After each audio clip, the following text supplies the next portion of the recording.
in the cold void of a star-hung quadrant on the edge of the Zorvex cluster. Deep inside a sterile and angular alien military installation, the room thrummed with silent calculation. Walls shimmered with pulsing data, glowing in sharp white-blue hues. Every line of code feeding into the central mind of the facility. XERON-9.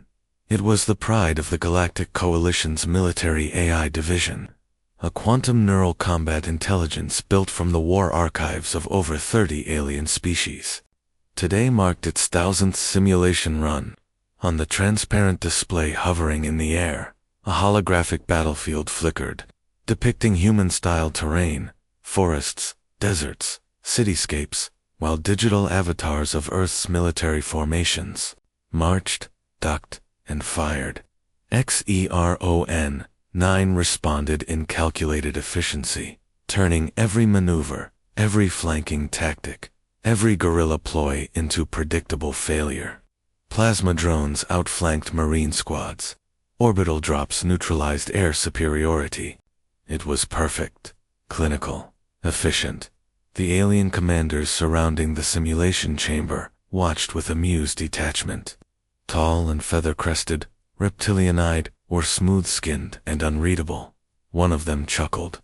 So much pride in chaos. And yet, they fall like children every time, thousands of light-years away, on Earth. The flicker of a dusty television screen reflected in the eyes of Jackson Cole. The room was dim, washed in the pale green hue of fluorescence that always seemed half-flickering. He sat in a creaking wheelchair, in the corner of a Veterans Affairs hospital cafeteria, plastic trays clanking, footsteps echoing off linoleum.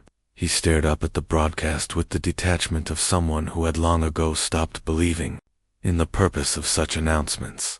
A news anchor, polished and bright-eyed, announced with nervous excitement that Earth had been invited by the Galactic Coalition to offer its military doctrine for interstellar evaluation and protection. Cole snorted quietly. The line was as dressed up as a flag-draped coffin. "They don't want help," he muttered, more to himself than anyone else. "They want targets." The voice felt heavy, scraped by years of smoke, dust, and disappointment. His eyes were tired but sharp.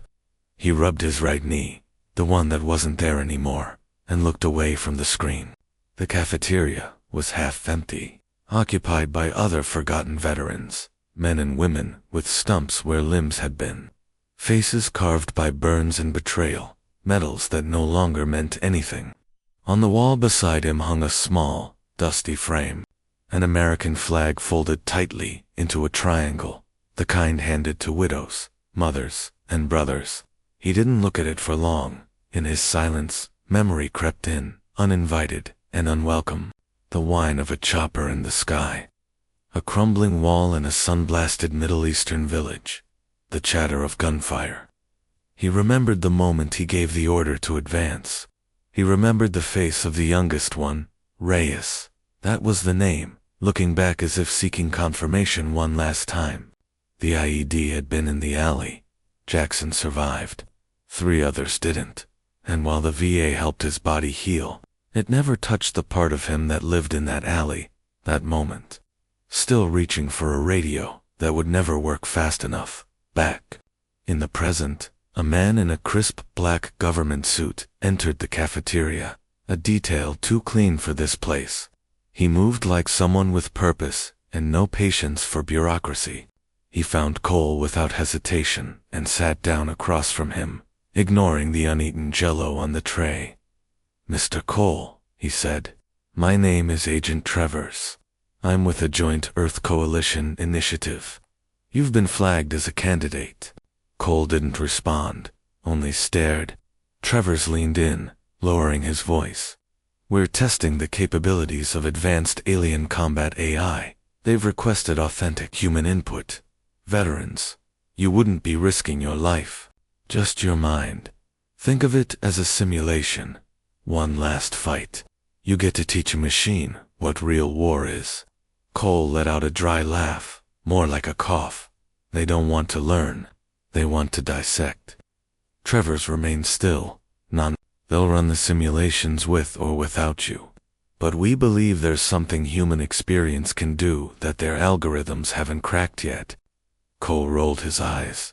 That's 'cause they ain't been scared. Or wrong. He started to wheel himself away, then paused. The flag on the wall caught his eye again. He remembered the mother's hands trembling as they took it, remembered standing in silence at Reyes's funeral, and how he never found the words to say afterward. He turned back, his voice low. You said it's just my mind. Travers nodded.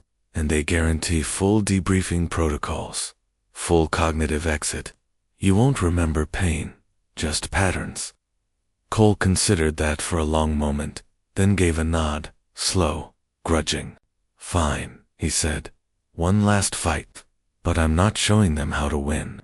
I'm showing them what it costs. Travers only smiled faintly and slid over a small data pad. The screen blinked with alien glyphs and Earth translations. At the bottom, consent acknowledged. Neural synchronization initiated. Elsewhere, in the sterile halls of the Zorvex facility, XERON-9 spun its attention toward a new simulation file, one with no predicted outcome, only a name, Jackson Cole, Sergeant First Class Ret, and for the first time in its existence, XERON-9 hesitated. The underground facility was colder than expected, carved into the Nevada desert like a forgotten bunker that had never officially existed. It smelled of sterilized metal, recycled air, and quiet desperation.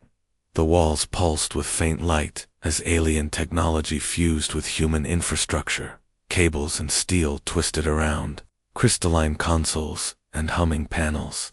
In the center of the briefing room, a group of 4 veterans sat in silence, not as comrades, not yet, but as strangers, with mirrored scars.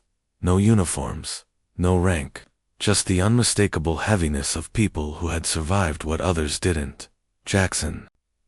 Cole leaned against the far wall, arms folded, his left hand occasionally brushing over the empty space where his knee should have been. Beside him sat Dante Ruiz, tattooed arms resting on the back of the chair he'd spun backward.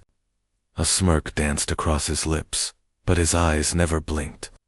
So let me get this straight, he said, voice heavy with sarcasm. We're supposed to teach some alien Roomba how to win a war it doesn't understand by letting it beat the crap out of us first. His laugh was more of a bark. Hell, I'd be insulted if it didn't feel exactly like my last 5 deployments. Across the table sat Angela Tran, spine straight, hands clasped with military precision despite the civilian clothes. She barely looked at Ruiz. Her eyes were locked on the briefing screen where a rotating holomodel of the alien AI 6ERON-9 flickered beside images of past simulations, pixelated chaos rendered in red defeat markers. Her jaw was tight, lips pressed into a silent fury. She'd lost her unit, not in battle, but to silence. Bad intel, a wrong corridor cleared. The brass called it acceptable loss. She called it betrayal. She hadn't spoken a word since the debriefing started, but when she did, it would land like a drone strike. Next to her, Marcus Graves stared into a paper cup of black coffee, his hands shaking just enough for everyone to notice but no one to mention. His hoodie sleeves were too long, pulled over wrists etched with faded field tattoos. He'd been a medic in Fallujah, patched up bodies he never learned the names of. After the war, he'd tried bartending, then pills, then hiding. None of it stuck. I don't bleed, he muttered, mostly to himself. Won't scream, won't cry. What the hell are we supposed to teach it? The project lead, a coalition liaison in a silver-lined uniform, stepped forward and tapped a tablet that cast their mission into blunt language. XERON-9 is incapable of mimicking human battlefield irregularities. It predicts patterns, but human war is not predictable. Your minds will be plugged into layered simulations designed to challenge the AI's assumptions. You are not here to win. You are here to show it why it's still not ready. He paused. Be warned. The has already adapted to over 3,000 alien combat profiles. You are its final anomaly. None of them spoke. None of them needed to. They'd heard variations of that speech their whole lives, usually right before being sent into a meat grinder. The first simulation began with a surge of light, and then silence. They dropped into a mock battlefield, an alien canyon under twin suns, unfamiliar terrain carved with jagged rock and crystalline cover.